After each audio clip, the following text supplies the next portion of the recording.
6. Vitamin B2 এর অপর নাম কি? A dextrose, B riboflavin, C thiamine, D haemoglobin.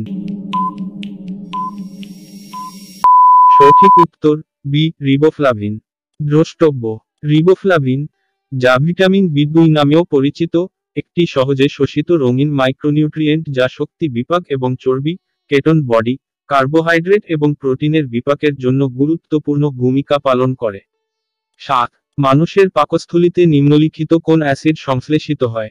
A hydrochloric acid, B sulphuric acid, C nitric acid, D phosphoric acid. সঠিক উত্তর এ hydrochloric acid. দ্রষ্টব্য: একজন সাধারণ প্রাপ্তবয়স্ক মানুষের পাকস্থলী প্রতিদিন প্রায় 1.5 লিটার গ্যাস্ট্রিক অ্যাসিড নিঃসরণ করে। গ্যাস্ট্রিক রসের সর্বাধিক পরিচিত উপাদান হল হাইড্রোক্লোরিক অ্যাসিড, যা প্যারিটাল বা অক্সিন্টিক কোষের ক্ষরণকারী পণ্য। এটা জানা যায় যে পাকস্থলীর HCl নিঃসরণ করার ক্ষমতা প্রায় রৈখিকভাবে প্যারিটাল কোষ সংখ্যার সাথে সম্পর্কিত। আর পেনিসিলিন কি থেকে নিষ্কাশিত হয়? এ খামির, বি লাইকেন, সি শৈবাল, ডি ছত্রাক।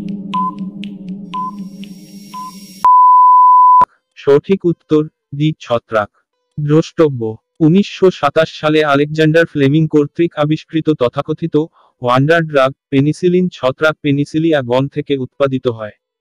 সমস্ত পেনিসিলিন হল এ ল্যাকটাম অ্যান্টিবায়োটিক এবং সংবেদনশীল, সাধারণত গ্রাম পজিটিভ জীব দ্বারা সৃষ্ট ব্যাকটেরিয়া সংক্রমণের চিকিৎসায় ব্যবহৃত হয়। 9. কিউটেনিয়াস মেমব্রেন কোন টিস্যু বা অঙ্গকে বোঝায়? এ ত্বক, বি অন্ত্রের, সি স্নায়ু টিস্যু, ডি অ্যাডিপোজ টিস্যু। সঠিক উত্তর এ ত্বক।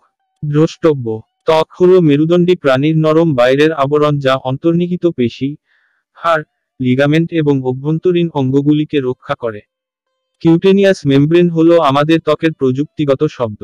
ত্বকের প্রাথমিক ভূমিকা হল শরীরের বাকি টিস্যু এবং অঙ্গগুলিকে ঘর্ষণ, রাসায়নিক ক্ষতি যেমন ডিটারজেন্ট এবং জৈবিক ক্ষতির মতো শারীরিক ক্ষতি থেকে রক্ষা করা। আমাদের ত্বক 3টি সাধারণ স্তর দিয়ে তৈরি।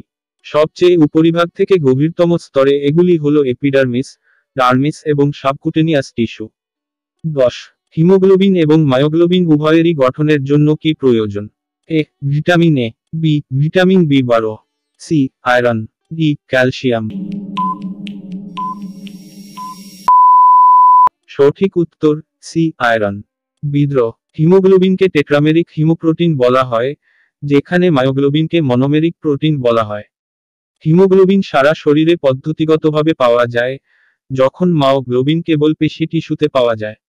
শরীরের অক্সিজেন পরিবহন প্রোটিন, বিশেষ করে হিমোগ্লোবিন এবং মায়োগ্লোবিনের সংশ্লেষণের জন্য আয়রনের প্রয়োজন হয়।